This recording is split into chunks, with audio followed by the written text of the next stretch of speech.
Subscribe करें target शिक्षक YouTube channel को और बेल आइकन को प्रेस करें ताकि सारे नोटिफिकेशन मिले आपको सबसे पहले। हेलो फ्रेंड्स, स्वागत है आपका आपके यूट्यूब चैनल टारगेट शिक्षक में।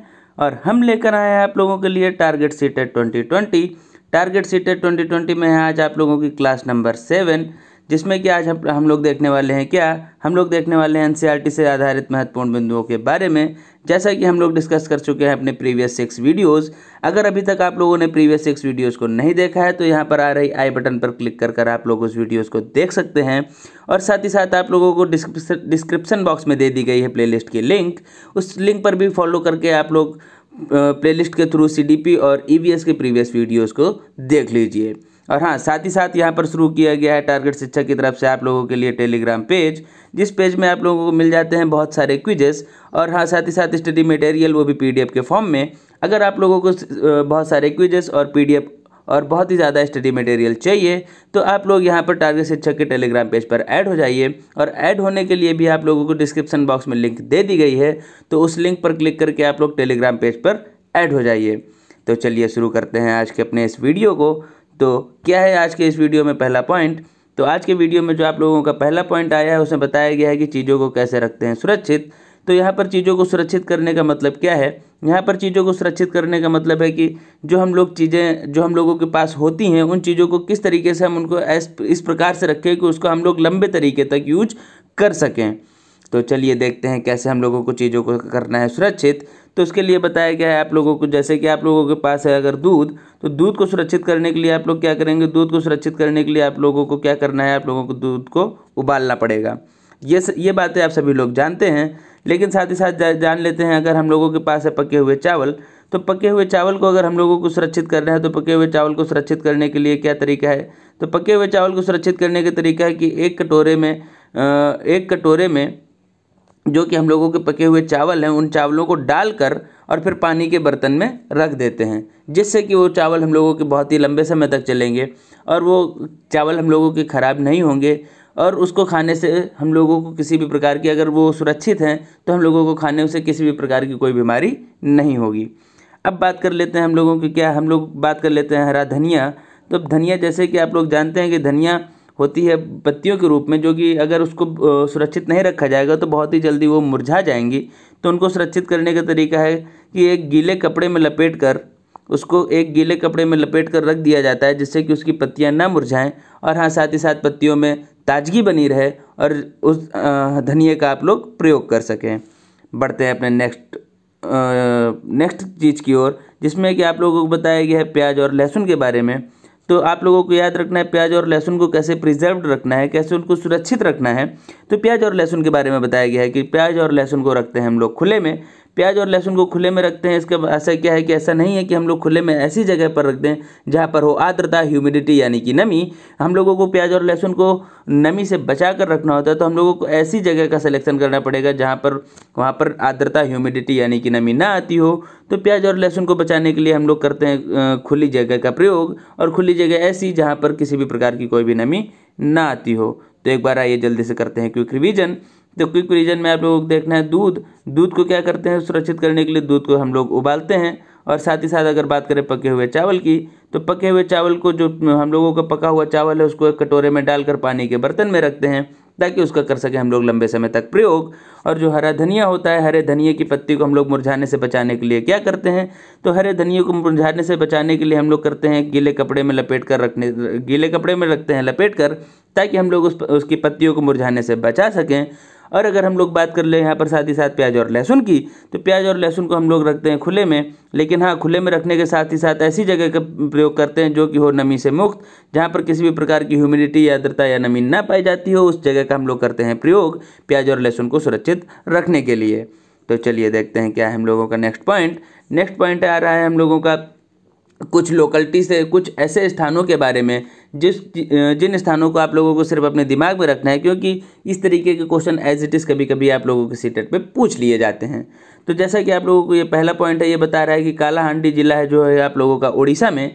तो इसको भी याद रखना है कि आप लोगों का ये जो कालाहांडी जिला है, ये कालाहांडी जिला कहाँ पड़ता है आप लोगों का? तो कालाहांडी जिला पड़ता है आप लोगों का उड़ीसा में। और साथ ही साथ आप लोगों को याद रखना है एक और जगह का नाम, एक और जगह का नाम, जिस जगह का नाम है आप लोगों का क्या, आत्रेयपुरम। और आत्रेयपुरम नामक स्थान जो है आप लोगों को कहाँ पड़ता है, वो पड़ता है आप लोगों का आंध्र प्रदेश में। तो आप लोगों को याद रखना है कि आंध्र प्रदेश में एक दिन अभी आप लोगों को और चर्चा हुई थी, तो उसमें बताया गया था आप लोगों को पोचमपल्ली बुनाई और कलमकारी बुनाई के बारे में। तो वो भी आप लोगों के आंध्र प्रदेश यानी कि तेलंगाना जो कि अब हो गया है, वहाँ पर आप लोगों का प्रयोग किया जाता था पोचमपल्ली और कलमकारी बुनाई का प्रयोग। तो उसी के साथ ही साथ आप लोगों को याद रखना है आंध्र प्रदेश से रिलेटेड एक और पॉइंट जो कि आप लोगों को बताया जा रहा है थर्ड पॉइंट में, जिसमें कि आप लोगों को जानना है कि जो आप लोगों का आम पापड़ होता है, आम पापड़ को आंध्र प्रदेश में किस नाम से जानते हैं। तो आम पापड़ को आंध्र प्रदेश में हम लोग मामिडी तांड्रा के नाम से जानते हैं। आम पापड़ को आंध्र प्रदेश में किस नाम से जानते हैं, तो आम पापड़ को आंध्र प्रदेश में जानते हैं मामिडी तांड्रा के नाम से। साथ ही साथ आइए बात कर लेते हैं अपना नेक्स्ट पॉइंट की। तो नेक्स्ट पॉइंट में आप लोगों को बताया गया है कि पुणे से कोलकाता तक रेलगाड़ी से जाने में 2 दिन लगते हैं। ये क्वेश्चन भी आप लोगों को एक पॉइंट के फॉर्म में दिया गया है, इसको भी आप लोगों को याद रखना है कि आप लोगों से जो पुणे से कोलकाता तक अगर आप लोग रेलगाड़ी यानी कि ट्रेन द्वारा यहाँ पर आप लोग सफ़र कर रहे हैं तो आप लोगों को कितना टाइम लगेगा। तो आप लोगों को पुणे से कोलकाता तक सफ़र करने से, और वो भी रेलगाड़ी द्वारा सफ़र करने में आप लोगों को लगते हैं टोटल 2 डेज़। तो आप लोगों को याद रखना है कितने दिन लगेंगे, आप लोगों को लगेंगे यहाँ पर पूरे 2 दिन। तो इस पॉइंट को भी आप लोगों को अपने दिमाग में रखना है। तो चलिए बढ़ते हैं अपने नेक्स्ट पॉइंट की ओर। नेक्स्ट पॉइंट में आप लोगों को लगा लेना है 5 स्टार, क्योंकि ये आप लोगों का बहुत ही ज़्यादा इंपॉर्टेंट है और ये आप लोगों के सेटेट में हर बार पूछा गया है और इस बार भी पूछा जा सकता है। तो ये है आप लोगों का घटपर्णी पौधा यानी कि निपेंथिस के बारे में हम लोग बात कर रहे हैं। इसको साथ ही साथ हम लोग किस और नाम से जानते हैं, इसको हम लोग जानते हैं घटपर्णी के नाम से भी, घटपर्णी पौधे में उसको बोलते हैं। और घटपर्णी पौधा क्यों बोला जाता है, क्योंकि ये होते हैं एक तरीके के कैसे पौधे, ये होते हैं आप लोगों के शिकारी पौधे। और शिकारी पौधे क्या करते हैं, शिकारी पौधे जैसे कि नाम से ही पता चल रहा है कि ये शिकारी हैं, तो ये करेंगे क्या, ये करेंगे छोटे जीव जंतुओं, कीड़े मकोड़ों आदि का शिकार। तो ये शिकार कैसे करते हैं आइए जानते हैं। तो ये शिकार करने का इनका तरीका क्या होता है कि ये देखिए, जैसे कि आप लोग देख पा रहे होंगे, ये यहाँ पर एक ये गोल आकृति बनाई गई है, गोल आकृति, ये घड़ेनुमादार आकृति, और यहाँ पर ऊपर से ये पत्ती के रूप में इसने इसको खोल रखा है। और जैसे ही कोई कीड़ा आता है यहाँ पर इसके अंदर, तो कीड़ा इसके अंदर आने के बाद यहाँ पर फंस जाता है और उसके बाद बाहर नहीं निकल पाता, और ये जो पत्ती होती है इस पत्ती को वो बंद कर देता है और उसके बाद साथ ही साथ कीड़े का शिकार कर लेता है। तो ये होता है इसका शिकार करने का तरीका। अब आप लोग कहेंगे कि ये जो खोल देता है तो यहाँ पर कीड़े अपने मन से आ जाते हैं। नहीं, कीड़े यहाँ खोलते ही अपने मन से नहीं आते, क्योंकि ये प्रयोग करता है एक तरीके की खुशबू का, क्योंकि यहाँ पर इससे कुछ एक स्मेल निकलती है जिससे कि मोहित होकर वहाँ के आसपास के वातावरण के जो कीड़े मकोड़े हैं वो इस क्षेत्र पर आते हैं और इसके बाद यहाँ पर आकर फंस जाते हैं। तो वही आप लोगों को देखना है। इसमें बताया गया है कि कुछ ऐसे पौधे भी होते हैं जो चूहों, मेंढक, कीड़े मकोड़े और छोटे जीव जंतुओं का शिकार करते हैं। ये पॉइंट आप लोगों को बहुत ज़्यादा याद रखना है। इसमें बताया गया है कि ये कैसे जीवों का शिकार करते हैं, कीड़े मकोड़े और छोटे जीवों का शिकार करते हैं। तो आप लोगों को इसको याद रखना है कि ये कीड़े मकोड़े और साथ ही साथ छोटे जीवों का करते हैं शिकार। और इनमें सबसे ज़्यादा फेमस कौन सा है, घटपर्णी पौधे की बात करी जाए तो घटपर्णी पौधे में सबसे ज़्यादा फेमस है आप लोगों का निफेंथिस, जिसकी इमेज आप लोगों के सामने दिखाई गई है। तो निफेंथिस पौधा होता है सबसे ज़्यादा फेमस। और ये कहाँ पाया जाता है, तो ये भी आप लोगों को याद रखना है। ये पाया जाता है आप लोगों के ऑस्ट्रेलिया, इंडोनेशिया और भारत के मेघालय राज्य में। तो इसको आप लोगों को फिर से याद रखना है, कहाँ पाया जाता है, ये पाया जाता है आप लोगों का ऑस्ट्रेलिया, इंडोनेशिया और भारत के मेघालय राज्य में। तो आप लोगों को याद होना ही चाहिए ये वाला पॉइंट कि ये पाया जाता है आप लोगों का ऑस्ट्रेलिया, इंडोनेशिया और भारत के मेघालय राज्य में। और साथ ही साथ इसका आकार होता है लंबे घड़े जैसा कि आप देख पा रहे हैं इसके साइज को, ये आप लोगों के सामने इमेज के फॉर्म में दिखाया गया है। इसका आकार होता है एक लंबे घड़े के जैसा। और साथ ही साथ इसमें कैसे करता है इसका शिकार, तो जैसा कि अभी मैंने आपसे बताया था, जिसके ऊपर पत्ती का ढक्कन लगा होता है, ये देखिए जो पत्ती का होता है ये लगा होता है ढक्कन, और घड़े से खास खुशबू निकलती है जिसकी वजह से कीड़े खींचे चले आते हैं। इससे वो खास खुशबू निकालता है जिसकी वजह से यहाँ पर कीड़े मकोड़े जो होते हैं यहाँ पर खींचे चले आते हैं। और जब वो वहाँ पर आ जाते हैं तो पौधे के ऊपर पहुँचते ही कीड़े अंदर फंस जाते हैं और बाहर नहीं निकल पाते। तो इस तरीके से निफेंथिस करता है इन कीड़ों का शिकार। तो किस तरीके से करता है शिकार, आप लोगों को एक बार फिर से इसकी छोटी सी समरी बता दूं कि ये करता है, इसका शिकार करने का तरीका क्या होता है। इसका शिकार करने का तरीका होता है, ये घड़ेनुमा संरचना होती है, जिस संरचना से यहाँ से निकलती है कुछ एक खास तरीके की खुशबू, जिस खुशबू से ये जो कीड़े मकोड़े होते हैं उस खुशबू से सम्मोहित होकर इसके पास आते हैं और इसमें फंस जाते हैं। और उसके बाद इस पत्ती को ये अपना बंद कर लेता है और इनका कर लेता है शिकार। और ये किस तरीके के जीवों का शिकार करता है, ये शिकार करता है आप लोगों का छोटे जीव जंतुओं का। तो इसको भी आप लोगों को याद रखना है। चलिए बढ़ते हैं अपने नेक्स्ट पॉइंट की ओर। नेक्स्ट पॉइंट में आप लोगों से बताया गया है कुछ सब्जियों के बारे में। तो चलिए देख लेते हैं क्या बताया गया है। सबसे पहले आप लोगों को बताया गया है मिर्च के बारे में। तो मिर्च के बारे में बताया गया है कि ये पुर्तगाल के व्यापारी जो हैं इसको दक्षिण अमेरिका से भारत लाए थे। ये आप लोगों को याद रखना है कि ये कहाँ से लेके आए थे। तो आप लोगों को याद रखना है कि इसको लेके आए थे दक्षिण अमेरिका से, और जो कि अब भारत लाए थे, जो कि अब पूरे देश में उगाई जाती है। तो ये हो गया मिर्च से रिलेटेड पॉइंट। तो आप लोगों को मिर्च के याद रखना है कि मिर्च मेन यानी कि इसका होम कहाँ पर पाई जाती है मिर्ची पूरी तरीके से, कहाँ पर है इसका होम प्रोडक्शन। तो इसका होम प्रोडक्शन था दक्षिण अमेरिका, जो लेकिन अब पाई जाती है पूरे भारत में। तो इसके साथ ही साथ अगर हम लोग बात कर लेते हैं भिंडी और कॉफ़ी के बारे में, तो भिंडी और कॉफ़ी मेन कहाँ पर इसका होम प्रोडक्शन ये होता है आप लोगों का अफ्रीका की। और ये आप रखना है आप लोगों को, भिंडी जो है आप लोगों की कहाँ मेन रूप से आपकी अफ्रीका, और कॉफ़ी भी है आप लोगों की साथ ही साथ अफ्रीका की।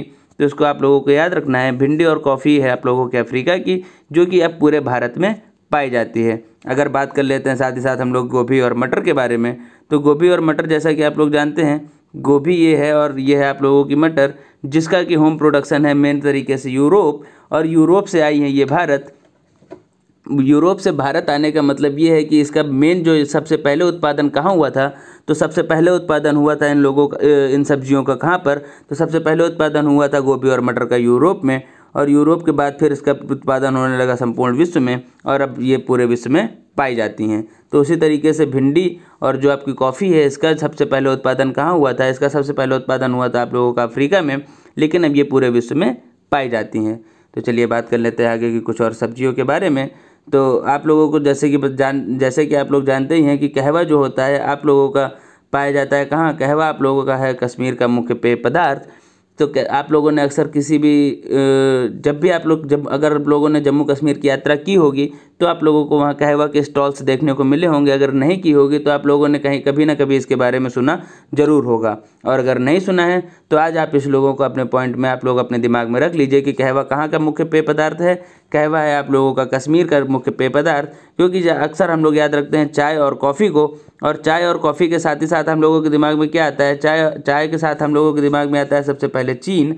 और हम लोग अगर बात कर लेते हैं कॉफ़ी की, तो कॉफ़ी के साथ ही साथ हम लोगों के दिमाग में क्या आता है, कॉफ़ी से अगर हम लोग बात कर लेते हैं आप लोगों के दिमाग में आता है केरल।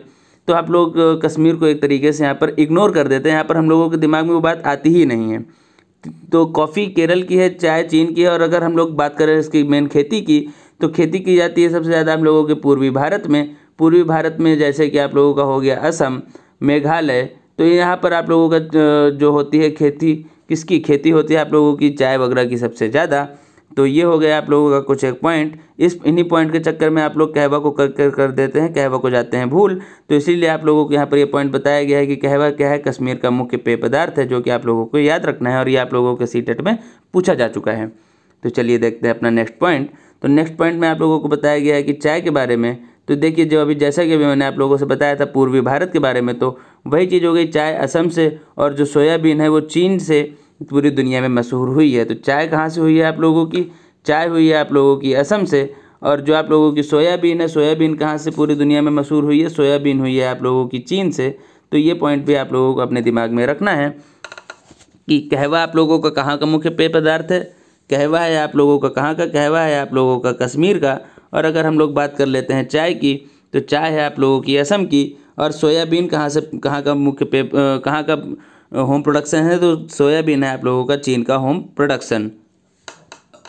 अब बात कर लेते हैं हम लोग अपने नेक्स्ट पॉइंट के बारे में।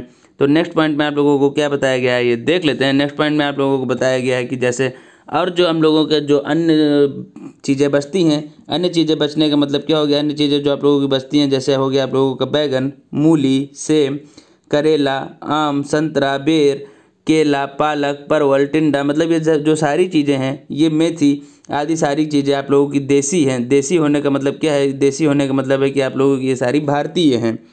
तो आप लोगों को जो मेन याद रखना है, एक बार फिर से आप लोगों को रिवीजन करा देता हूँ कि आप लोगों का जो होता है, आप लोगों का ये मिर्च कहाँ की है, मिर्च है आप लोगों की कहाँ की, मिर्च है आप लोगों की साउथ अफ्रीका की। और ये आप लोगों का जो भिंडी है और कॉफ़ी है, ये दोनों कहाँ की है, भिंडी और कॉफ़ी है आप लोगों की अफ्रीका की।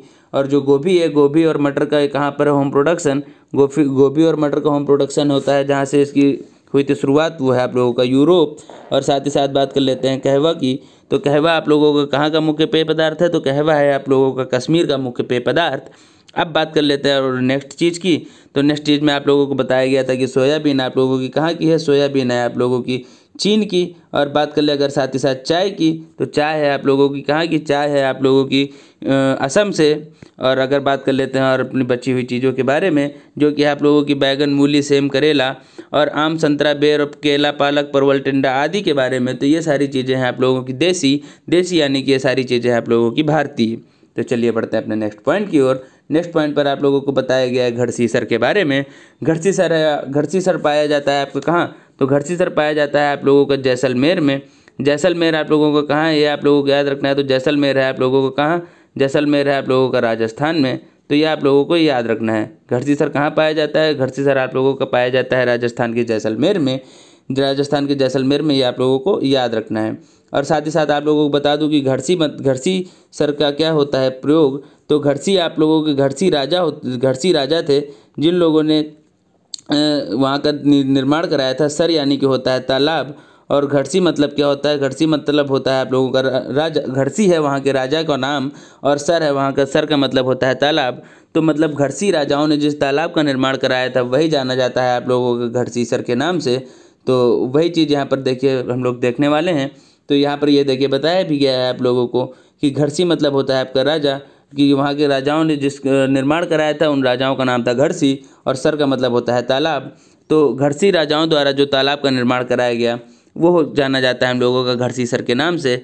और यहाँ की स्पेशलिटी क्या है, यहाँ की स्पेशलिटी ये है कि घड़सीसर में थे टोटल 9 तालाब, जो कि एक एक करके भरते थे। एक एक करके भरने का मतलब क्या था कि वो बने हुए थे कुछ टुकड़ों के रूप में। अगर पहला तालाब भर जाता है, उसके बाद फिर दूसरा, उसके बाद फिर तीसरा, उसके बाद फिर चौथा, कुछ इस तरीके से वहाँ के तालाब भरते थे। अब भरते कैसे थे, तो भरते थे जैसे आप लोगों की बारिश के समय में। अब जैसा कि आप लोग जानते हैं कि राजस्थान का जैसलमेर इलाका है वो है बहुत ही ज़्यादा सूखा हुआ, वहाँ पर पानी की बहुत ज़्यादा कमी पाई जाती है। इसीलिए घड़सीसर जैसे तालाबों का निर्माण कराया गया था कि वहाँ पर जो ये तालाब होते थे, वहाँ पर जब तालाब सूखा पड़ता था तो इन तालाबों का बहुत ज़्यादा प्रयोग किया जाता था पानी लेने में, और इसीलिए इनका प्रयोग किया जाता था बहुत ही अधिक मात्रा में। और ये कहाँ पर कुल कितने तालाब थे, कुल थे आप लोगों के 9 तालाब। और 9 तालाब कैसे भरते थे, जो कि भरते थे एक एक करके। अगर पहला तालाब भर जाता था तो पहले तालाब से भरने के बाद फिर पानी जाने लगता था दूसरे तालाब में, और जब दूसरा तालाब भर जाता था तो उसके बाद पानी जाने लगता था आपका तीसरे तालाब में। और इसी तरीके से कर करके फिर पूरे 9 के 9 तालाब भरते थे। देखिए कितनी ही अच्छी टेक्निक यूज की गई थी कि मतलब वहाँ का पानी जो होता था वेस्ट नहीं होता था, और पानी वेस्ट ना होने के साथ ही साथ पानी का हम लोग बहुत अच्छे तरीके से प्रयोग करते थे। तो चलिए जान लेते हैं इसके और मुख्य एक बारे में। तो इसमें बताया गया है कि तालाबों में जो होता था बारिश का पानी एकत्र किया जाता था, जो कि उपयोग में लाया जाता था। तो साथ ही साथ वही मैंने अभी आपको लोगों को पॉइंट बताया कि ये कैसे भरता था। ये भरता था आप लोगों का बारी बारी से, मतलब अगर पहला तालाब भर गया तो उसके बाद फिर पानी जाने लगेगा दूसरे तालाब में, और दूसरा तालाब भर गया तो उसके बाद फिर पानी जाने लगेगा आपका तीसरे तालाब में। तो ये था आप लोगों का घड़सीसर का एक घड़सीसर झील के बारे में कुछ एक पॉइंट जो कि आप लोगों को अपने दिमाग में रखना है। और हाँ, साथ ही साथ आप लोगों को याद रखना है कि ये कहाँ पाया जाता है। तो ये पाया जाता है आप लोगों का जैसलमेर में। और जैसलमेर कहाँ है आप लोगों का, जैसलमेर है आप लोगों का राजस्थान में। ठीक, तो ये पॉइंट भी आप लोगों को अपने दिमाग में रखना है कि ये कहाँ पर पाया जाता है। ये पाया जाता है राजस्थान के जैसलमेर में। तो चलिए बढ़ते हैं अपने नेक्स्ट पॉइंट की ओर। नेक्स्ट पॉइंट बताया जा रहा है आप लोगों का बावड़ी से रिलेटेड। बावड़ी क्या होती है, बावड़ी होती है आप लोगों का सीढ़ीदार कुआँ, जो कि आप लोग यहाँ पर इमेज में देख पा रहे होंगे। ये जो आप लोगों के सामने इमेज है, ये इमेज आप लोगों के सामने कुछ सीढ़ीदार कुएँ की है। इसमें आप लोग देखिए ये ऐसे सीढ़ियाँ ऐसे बनी हुई हैं कि इस पर अगर एक सीढ़ी से कोई लोग चढ़ या उतर रहा है तो उसके लिए इतने लोगों के एक साथ चढ़ने उतरने की सुविधा होती थी इसमें कि उसको किसी भी प्रकार की भीड़ की में भी कोई दिक्कत नहीं होती थी। साथ ही साथ आप लोगों ने जो भी कुएं देखे होंगे तो कुएं में लोग क्या करते थे, अक्सर रस्सी में बाल्टी फंसा के और फिर उसको कुएं में डालते थे और फिर वहाँ से अपना पानी निकाल लिया करते थे। लेकिन इन कुएं में इंसानों को क्या करना पड़ता था, इन कुएं में जो होता था इंसानों को स्वयं ही उतर कर जाना पड़ता था और पानी भरकर लाना पड़ता था। तो वही इस पर बताया गया है कि ये सीढ़ीदार कुएं होते हैं, और इसमें जो होता है लोग रस्सी से पानी ना खींचकर खुद कुएं में जाके पानी भरते हैं। तो ये भी है आप लोगों का बनाया गया था पानी को एकत्र करने के लिए।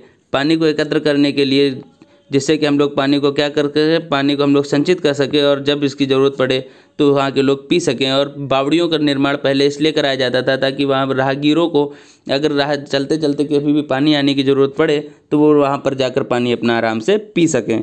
अब बात कर लेते हैं, जैसे कि आप लोगों ने अभी बात किया घड़सीसर, फिर बात किया बावड़ियों के बारे में। तो आप लोगों का एक विदेशी यात्री था जो कि अलबरूनी था जिसका नाम, जो कि उज्बेकिस्तान से आया था। उसका क्या है इन सब चीज़ों के बारे में कहना, तो चलिए जान लेते हैं आगे के बारे में। तो ये देखिए आप लोगों के सामने अलबरूनी की इमेज आई।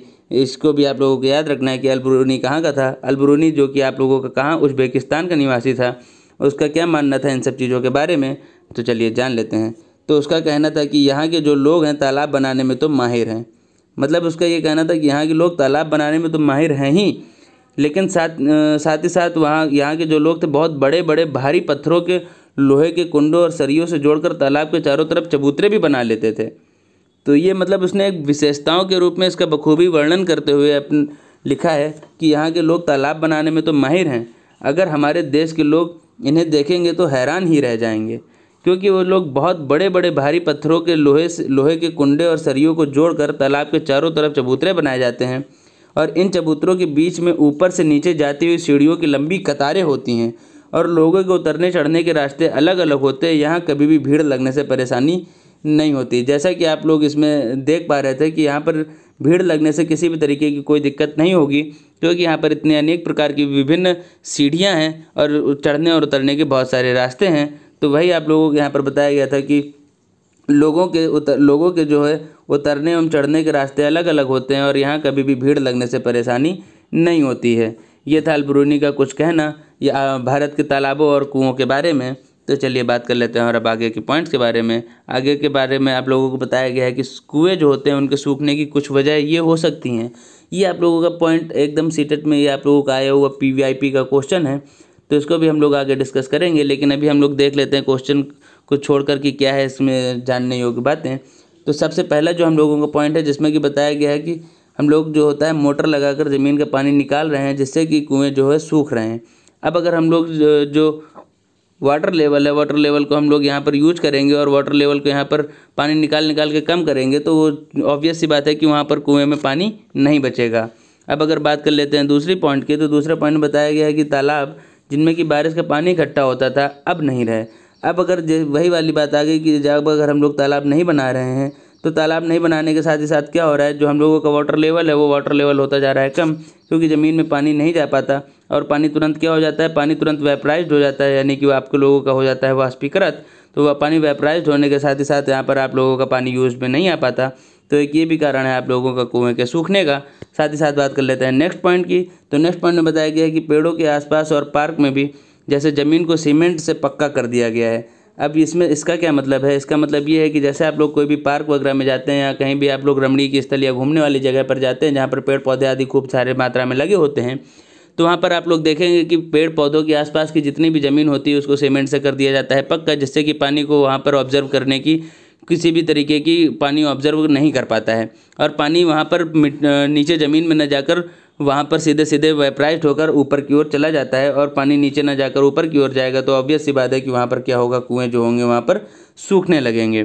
तो ये है आप लोगों के कुछ पॉइंट, जिसमें कि पहला बताया गया है मोटर लगाकर ज़मीन का पानी निकाल लेते हैं जिससे कि कुएँ सूख रहे हैं, और दूसरे में बताया गया है कि तालाब जिनमें बारिश का पानी इकट्ठा होता था वो अब नहीं रहे जिसकी वजह से आप लोगों के कुएँ सूखने लगे। और साथ ही साथ आप लोगों को बताया गया है पेड़ों के आसपास और पार्क में भी जो ज़मीन को जो है सीमेंट से पक्का कर दिया गया है जिससे कि वहाँ का ज़मीन जो है वो पानी को नहीं सूख पाती और पानी जो वो है पूरा वाष्पीकृत हो जाता है जिससे कि कुएँ सूखने लगे।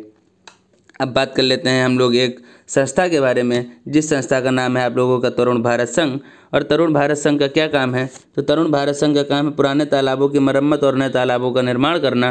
तो ये जो संघ है इस संघ का काम है जो मेनली ये जो संघ है ये आप लोगों का कहाँ काम करता है, मेनली संघ काम करता है आप लोगों का कहाँ पर, तो काम करता है आप लोगों के राजस्थान में। और राजस्थान में किस लिए सबसे ज़्यादा इसका ज़रूरत पड़ती है, क्योंकि वहाँ पर पानी की मात्रा होती है बहुत ही ज़्यादा कम, तो इसीलिए वहाँ पर पुराने तालाबों की मरम्मत और नए तालाबों के निर्माण का कार्य करती है तरुण भारत संघ। तो आइए इससे जुड़ी एक हम लोग देख लेते हैं स्टोरी, जिसमें कि आप लोगों को जानना है कि तरुण भारत संघ कैसे काम करता है। तो ये बताया गया है कि ये जो आप लोगों को इमेज दिख रही है ये इमेज है आप लोगों की दड़की माई की। ये दड़की माई कहाँ है, ये राजस्थान के अलवर ज़िले में जैसे कि आप लोगों के सामने एक पॉइंट निकल कर आया, तो आप लोगों को ये भी याद रखना है कि अलवर ज़िला कहाँ पाया जाता है। तो आप लोगों को याद रखना है कि अलवर ज़िला पाया जाता है आप लोगों के राजस्थान में। तो वही है। तो आइए बढ़ते हैं और देख लेते हैं क्या है इसमें खास। तो इसमें बताया गया है कि वो एक गांव में रहती हैं और इस गांव की औरतें का पूरा समय घर के कामों और जानवरों की देखभाल में चला जाता था। कभी कभी तो जानवरों के लिए कुओं से पानी खींचने में पूरी रात लग जाती थी। तो देखिए पानी के लिए कितनी मशक्क़त करनी पड़ती थी, कितनी परेशानी होती थी, क्योंकि वहाँ पर पानी बहुत ही कम मात्रा में पाया जाता था। तो वहीं पर यहाँ पर बताया गया है कि जब गर्मियों में कुएं भी सूख जाते थे तो लोगों को क्या करना पड़ता था, गांव छोड़ना पड़ता था। ऑब्वियस सी बात है, अगर वहाँ पर पानी नहीं मिलेगा तो लोग वहाँ पर अपने जीवन का निर्वाह नहीं कर पाएंगे। तो वही इसमें बताया गया कि कभी कभी तो जानवरों के लिए कुएं से पानी खींचने में पूरी रात लग जाती थी और जब गर्मियों में कुएं भी सूख जाते थे तो गांव छोड़ना पड़ता था। तब दड़की माई ने पहल की, किसके साथ मिलकर, तरुण भारत संघ जो आप लोगों का ये संस्था है, तरुण भारत संघ के साथ मिलकर लोगों ने संस्था के साथ मिलकर तालाब बनाए। और तालाब बनाने से क्या हुआ, तालाब बनाने से जानवरों के चारे पानी की परेशानी कम हुई और ज़्यादा दूध मिलने लगा। तो गांव में एक तरीके से समझिए खुशहाली आ गई, सिर्फ और सिर्फ किसकी वजह से, सिर्फ और सिर्फ मेन पानी की वजह से। तो समझ लीजिए पानी की इंपॉर्टेंस कितनी ज़्यादा होती है, इसलिए हम लोगों को पानी को वेस्ट नहीं करना चाहिए। और वहीं पर जब पानी की मात्रा बढ़ी, लोगों में खुशहाली आई, तो जानवरों के चारे पानी की परेशानी कम हुई और ज़्यादा दूध मिलने लगा। और ज़्यादा दूध मिलने से क्या हुआ, ज़्यादा दूध मिलने से वहाँ पर लोगों की कमाई भी बढ़ी। कमाई कैसे बढ़ी कि वे लोग अब दूध का मावा बनाकर भी बेचने लगे, मावा बनाने के साथ ही साथ दूध के अन्य प्रोडक्ट बनाकर बेचने लगे, जिससे कि वहाँ पर उन लोगों की कमाई बढ़ी और साथ ही साथ उन लोगों का आमदनी का जरिया भी बढ़ गया। तो ये है आप लोगों का तरुण भारत संघ से रिलेटेड एक पॉइंट। तो आप लोगों को इसमें याद रखना है कि तरुण भारत संघ क्या काम करता है, वो पुराने तालाबों की मरम्मत और नए तालाब के निर्माण का कार्य करती है। चलिए बढ़ते हैं नेक्स्ट पॉइंट की तरफ। तो ये था आप लोगों का आज का क्वेश्चन सेशन। हाँ, अगर आप लोगों को ये वीडियो कैसा लग रहा है, ये वीडियो, तो आप लोग ये हम लोगों को कमेंट बॉक्स में ज़रूर कमेंट करके बताया करें। और अगर साथ ही साथ आप लोगों ने चैनल को सब्सक्राइब नहीं किया है तो सब्सक्राइब कर लें और बेल आइकन को प्रेस कर लें ताकि सारे नोटिफिकेशन आप लोगों को मिलते रहें। तो चलिए बढ़ते हैं अपने क्वेश्चन सेशन की ओर और देख लेते हैं क्या है आज का आप लोगों का क्वेश्चन। तो क्वेश्चन में आप लोगों से पूछा गया है, पहला आप लोगों को किसके बारे में, नेपेंथीज के बारे में, जिसमें कि अभी हम लोग आप लोगों को उसके बारे में डिस्कस कर चुके हैं। सॉरी। तो आइए बात कर लेते हैं हम लोग नेपेंथीज के बारे में। तो उसमें बताया गया है कि वह पौधा जो कि शिकार करता है के विषय में नीचे कुछ स्टेटमेंट यानी कि कथन दिए गए हैं, उस पर विचार करना है और बताना है कि इनमें से सही कथन कौन सा है। तो चलिए बात कर लेते हैं पहले कथन के बारे में। ये बताया गया है कि यह पौधा जो होता है आप लोगों का ऑस्ट्रेलिया, इंडोनेशिया और भारत में मेघालय में पाया जाता है, जो कि मैंने आप लोगों को बताया था ऑस्ट्रेलिया, इंडोनेशिया और कहाँ पाया जाता है, भारत के मेघालय में। तो ये हो जाता है बिल्कुल सही। आप लोगों को ये लिख के कुछ आ रहा होगा याद। तो साथ ही साथ आप लोगों का ए पार्ट हो जाता है बिल्कुल सही। तो यहाँ पर आप लोगों को करने का एक तरीका ये है कि जैसे कि मान लीजिए आप लोगों को ए पार्ट आपका सही हो गया, तो आप लोगों का ए, आप लोगों के ए पॉइंट नंबर 1 में दिया हुआ है, पॉइंट नंबर 2 में दिया हुआ है, लेकिन पॉइंट नंबर 3 में नहीं दिया, तो इसको हम लोग कर लेंगे गलत। और फिर अब बढ़ते हैं अपने सेकंड पॉइंट की ओर। इसे बताया गया है कि इसका आकार एक घड़े जैसा होता है और इसका मुंह होता है एक पत्ती से ढका होता है। ये बात भी आप लोगों की बिल्कुल सही है। तो इसके साथ ही साथ देख लेते हैं बी ऑप्शन किस किस में दिया हुआ है। बी ऑप्शन देखिए, जैसे कि आप लोगों का इसमें नहीं दिया हुआ ऑप्शन नंबर 2 में, तो इसको भी हम लोग यहाँ पर काट लेंगे। अब बचता है आप लोगों का सिर्फ ऑप्शन नंबर 1 और 4। तो ऑप्शन नंबर सी देख लेते हैं क्या कह रहा है। ऑप्शन नंबर सी कह रहा है कि यह केवल जो होता है छोटे कीड़े मकोड़ों को फंसाकर उनका शिकार करता है। ये पॉइंट भी हम लोगों ने अभी डिस्कस किया हुआ था। तो ये पॉइंट ए, बी और सी हो जाता है आप लोगों का बिल्कुल सही आंसर। तो यहाँ पर आप लोगों का ऑप्शन नंबर जो 4 है वो निकल कर आ जाता है बिल्कुल सही। तो लेकिन फिर भी हम लोग देख लेते हैं ऑप्शन नंबर डी की तरफ। ऑप्शन नंबर डी हम लोगों से कह रहा है कि ये जो होता है छोटे कीड़े मकोड़ों को खींचने के लिए मोहक आवाज़ निकालता है और जो इनमें फंस जाते हैं और बाहर नहीं निकल पाते। देखिए यहाँ पर कितनी चतुराई के साथ इन लोगों ने इसको यहाँ पर ऑप्शन बनाए हैं। ऑप्शन बनाने में जैसे कि वहाँ पर हम लोगों ने अभी डिस्कस किया था, तो वहाँ पर बताया था कि मोहक क्या निकालता है, मोहक खुशबू निकालता है। और यहाँ पर खुशबू की जगह क्या प्रयोग कर दिया है, खुशबू की जगह लिख दिया है यहाँ पर इन लोगों ने आवाज़। तो आप लोगों को इस बात पर कंफ्यूज नहीं होना है और आप लोगों को याद रखना है कि ये जो कीड़े मकोड़ों को खींचने के लिए मोहक खुशबू निकालता है, ना कि आवाज़। तो आप लोगों का ये वाला ऑप्शन हो जाएगा गलत। तो आप लोगों का ऑप्शन ए, बी, सी और है आप लोगों का ऑप्शन नंबर 4। तो ये ऑप्शन नंबर 4 के साथ जाएगा इसका आंसर। चलिए बढ़ते हैं अपने नेक्स्ट क्वेश्चन की ओर। नेक्स्ट क्वेश्चन है आप लोगों का बावड़ी से रिलेटेड। तो इसमें पूछा गया है कि सीढ़ीदार कुएं अथवा बावली, जिन्हें कि बावड़ी भी कहते हैं, से संबंधित निम्नलिखित कुछ कथन दिए गए हैं। अक्सर कई लोगों का कहना होता है कि ये जो होते हैं आप लोगों के स्टेटमेंट वाले क्वेश्चन, जिसमें कि आप लोगों को सेलेक्ट करना होता है ऑप्शंस, वो क्वेश्चंस लगते हैं लोगों को कठिन। इसीलिए आज के सेशन में हम लोगों ने स्टेटमेंट वाले क्वेश्चन को ज़्यादा रखा है, ताकि आप लोगों को इसके करने का तरीका भी पता चले और साथ ही साथ आप लोगों को कैसे करना है इसके बारे में रूबरू हो सकें। तो पहला जो इसमें सीढ़ीदार कुएँ अथवा बावड़ी से संबंधित जो आप लोगों के कथन दिए गए हैं, पहला है आप लोगों का, इसमें बताया गया है कि वे जल भंडारण तथा संरक्षण की पारंपरिक व्यवस्था है। तो पारंपरिक व्यवस्था तो है, क्योंकि इसमें भी जब हम लोगों ने डिस्कस किया था तो वहाँ पर हम लोगों ने बताया था कि यहाँ पर जल का संरक्षण करते हैं और वहाँ पर जल का संरक्षण करने के बाद उसका प्रयोग में लाया जाता है। तो आपका ऑप्शन नंबर ए हो जाएगा बिल्कुल सही। तो अगर ऑप्शन नंबर ए हो जाता है तो आप लोगों का ये जो ऑप्शन नंबर तीसरा है ये आप लोगों का पहले ही गलत हो गया, क्योंकि इसमें ऑप्शन नंबर ए नहीं दिया हुआ है।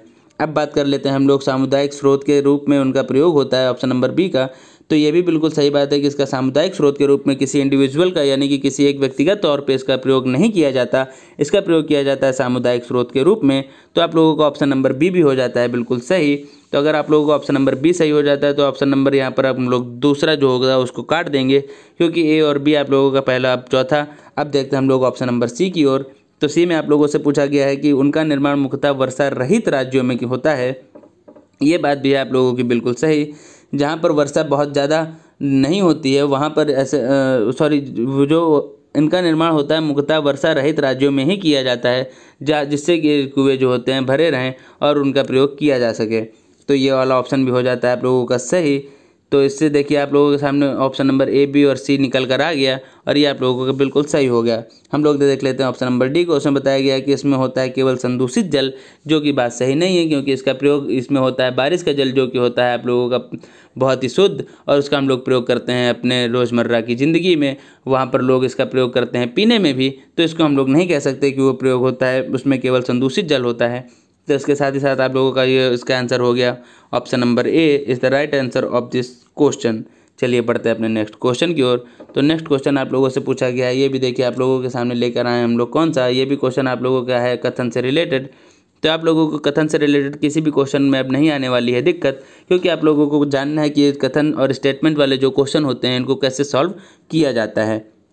तो चलिए देख लेते हैं और जान लेते हैं। इस क्वेश्चन को भी अभी हम लोग डिस्कस किए थे थोड़ी देर पहले, जिसमें कि आप लोगों से कुओं के बारे में बताया गया था। इसमें पूछा गया है कि हम सभी पुराने कुओं को देखते हैं जो कि अब सूख गए हैं, और हमारे बड़े यह कहते हैं कि अब से लगभग 25 से 30 साल पहले इन कुओं में काफ़ी पानी था, परंतु अब ये पूरी तरह से सूख गए हैं। निम्नलिखित में से कुओं के सूखने के संभावित सही कारणों को चुनिए। अब आप लोगों को बताना है इसमें कौन सा सही कारण कौन सा है जिसकी वजह से ये कहा जा सके कि कुएं जो हैं वो वहाँ पर पूरी तरीके से सूख गए हैं। तो आप लोगों को सही कारणों को इसमें बताना है।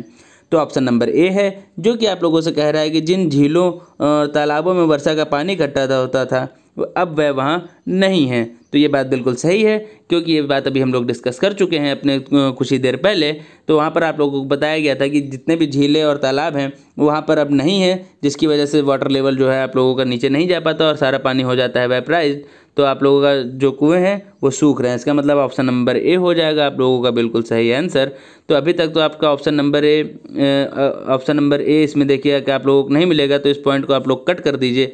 अब देख लेते हैं ऑप्शन नंबर बी की ओर। उसमें बताया गया है आप लोगों से कि पेड़, कुओं और आसपास के क्षेत्रों की ज़मीन अब कोल तार और सीमेंट से ढक दी गई है। तो वही वाली बात जो कि अभी हम लोग ऑलरेडी डिस्कस किए थे, जिसमें कि बताया गया था कि पेड़ों जैसे कि आप लोग पार्क वगैरह में जाते हैं, घूमने जाते हैं, जहाँ पर आप लोगों को बहुत ही ज़्यादा मात्रा में पेड़ लगे मिलते हैं, वहाँ पर आप लोग देखेंगे कि वहाँ का जितने भी पेड़ होते हैं उनके आसपास के एरियो को सीमेंट आदि से ढक दिया जाता है, कवर कर दिया जाता है, जिससे कि पेड़ जो होते हैं उन पानी को नहीं खींच पाते, नहीं अवशोषित कर पाते और सारा का सारा पानी क्या होता है वेपराइज्ड हो जाता है और लोगों को और वाटर लेवल नीचे जाता है, जिससे कि कुएं क्या होते हैं सूख जाते हैं। तो ऑप्शन नंबर बी हो जाएगा आप लोगों का बिल्कुल सही। अगर आप लोगों को ऑप्शन बी हो जाता है सही तो आप लोग देखिए इसमें ऑप्शन नंबर बी नहीं दिया ऑप्शन नंबर सेकंड में, तो ये वाला ऑप्शन भी हो जाएगा आप लोगों का गलत। तो अब बचता है आप लोगों को ऑप्शन नंबर 3 और ऑप्शन नंबर 4। तो चलिए डिस्कस कर लेते हैं ऑप्शन नंबर सी के बारे में। तो ऑप्शन नंबर सी आप लोगों को कह रहा है कि कुओं का कोई उपयोग नहीं करता क्योंकि हर घर में टोंटियाँ लगी हुई हैं। ये पॉइंट जो है आप लोगों का एक तरीके से माना जा सकता है, लेकिन बात कर लेते हैं अब साथ ही साथ ऑप्शन नंबर डी के बारे में। तो डी में बताया गया है कि भूमिगत पानी को खींचने के लिए कई विद्युत मोटर चलित पंप लग गए हैं। तो ये देखिए इन दोनों ऑप्शन को आप सही कह सकते हैं, लेकिन इन दोनों ऑप्शन में आप लोगों को देखना है कि सबसे ज़्यादा अप्रोप्रिएट, सबसे ज़्यादा यहाँ पर परफेक्ट आंसर कौन सा होगा। देखिए कुओं का उपयोग कोई नहीं करता, हालांकि ये बात गलत है। कुओं का उपयोग किया जाता है आज भी ग्रामीण इलाकों में, कुओं का प्रयोग किया जाता है आज भी ऐसे सूखे क्षेत्रों में जहाँ पर पानी की होती है कमी। और अगर बात की जाए ऑप्शन नंबर डी की, जहाँ पर बताया गया कि भूमिगत पानी को खींचने के लिए कई विद्युत मोटर चालित पंप लग गए हैं, तो ये बात बिल्कुल सही हो जाती है, ज़्यादा आप लोगों की परफेक्ट हो जाती है, इसलिए आपका ऑप्शन जाएगा डी के साथ। तो आप लोगों का ये सी वाला हो जाएगा गलत, और आप लोगों का जो सही आंसर निकल कर आएगा वो हो जाएगा आपका ऑप्शन नंबर 3। यानी कि ऑप्शन नंबर अगर हम लोग 3 की बात करें तो हो जाएगा आप लोगों का A, B and D is the right answer of this question. तो ऑप्शन नंबर 3 हो जाएगा इसका सही आंसर। तो चलिए बढ़ते हैं अपने नेक्स्ट क्वेश्चन की ओर। तो नेक्स्ट क्वेश्चन कह रहा है हम लोगों से कहवा के बारे में, जिसमें कि पूछा गया है एक विशेष प्रकार की चाय या पेय पदार्थ है कहवा, जो कि आप लोगों का किस राज्य में लोकप्रिय है। तो ये क्वेश्चन भी अभी हम लोग डिस्कस कर चुके हैं कुछ ही देर पहले, जिसमें कि हम लोगों ने बताया, जिसमें कि हम लोगों ने देखा था कहवा कहाँ है आप लोगों का किस राज्य में है सबसे ज़्यादा लोकप्रिय। तो कहवा है आप लोगों का सबसे ज़्यादा लोकप्रिय कहाँ पर, कश्मीर राज्य में। और असम की अगर बात करी जाए तो असम में क्या मिलेगा आप लोगों को, असम में मिलेगी आप लोगों को चाय। और अगर बात कर लेते हैं साथ ही साथ कर्नाटक और पश्चिम बंगाल के बारे में भी, तो कर्नाटक और पश्चिम बंगाल के बारे में किसी भी प्रकार की कोई भी पेय पदार्थ यहाँ पर फेमस नहीं है। तो कहवा की अगर हम लोग बात करेंगे तो कहवा है हम लोगों का सबसे ज़्यादा कहाँ पर, तो कहवा का हम लोगों का सबसे ज़्यादा है कश्मीर में। और अगर हम लोग बात करते हैं असम की, तो असम में हो जाता है हम लोगों का टी। तो चलिए बढ़ते हैं अपने नेक्स्ट क्वेश्चन की ओर। तो नेक्स्ट क्वेश्चन है आप लोगों का, इससे पूछा गया है, ये क्वेश्चन में आप लोगों को लेक्चर नंबर जो है 6 उससे दिया गया क्वेश्चन है। अगर आप लोगों ने लेक्चर नंबर 6 को नहीं देखा है तो आप लोग एक बार लेक्चर नंबर 6 को देख लीजिए, और इस क्वेश्चन को आप लोगों को कमेंट बॉक्स में आंसर करके बताना है कि ये वाला जो आप लोगों को क्वेश्चन है उस क्वेश्चन का आंसर कौन सा होगा। तो इस क्वेश्चन को अभी हम लोग डिस्कस नहीं करेंगे, क्योंकि इस क्वेश्चन को हम लोग ऑलरेडी डिस्कस कर चुके हैं लेक्चर नंबर 6 में। तो वही है आप लोगों को answer this question in comment box. तो हम लोगों को रहेगा आपके इस कमेंट का इंतज़ार। तो चलिए आप लोग को अब हम लोग बात कर लेते हैं कुछ शेड्यूल के बारे में। तो जो हम लोगों का शेड्यूल है वो जो कि है सीडीपी का, तो सीडीपी की क्लास मिलती है आप लोगों को डेली शाम में 5 बजे, मंडे, वेडनेसडे और फ्राइडे को। और साथ ही साथ अगर बात कर लें हम लोग ईवीएस की सब्जेक्ट की, जो हम लोगों की क्लास होती है वो होती है डेली शाम में 5 बजे, यानी कि ट्यूसडे, थर्सडे और सैटरडे को, हर अल्टरनेट डेज पर। तो ये था हम लोगों का कुछ शेड्यूल। और अगर आप लोगों को वीडियो अच्छा लगा हो तो वीडियो को लाइक करिए, और हाँ साथ ही साथ चैनल को सब्सक्राइब करके बेल आइकन को भी कर लीजिए प्रेस, ताकि सारे नोटिफिकेशन आप लोगों को समय से मिलते रहें। और हाँ ये साथ ही साथ आप लोगों को टेलीग्राम जो पेज दिया गया है, तो टेलीग्राम पेज की लिंक मिल जाएगी आप लोगों को डिस्क्रिप्शन बॉक्स में। तो टेलीग्राम पेज पर भी आप लोग ऐड हो जाइए, ताकि आप लोगों को बहुत सारे क्विजेस, बहुत सारे पीडीएफ्स और बहुत सारा एसटीडी मटेरियल बहुत ही आसानी से मिलता रहे। तो चलिए मिलते हैं आपसे नेक्स्ट वीडियो में, तब तक पढ़ते रहिए, मुस्कुराते रहिए और देखते रहिए टारगेट शिक्षक। जय हिंद।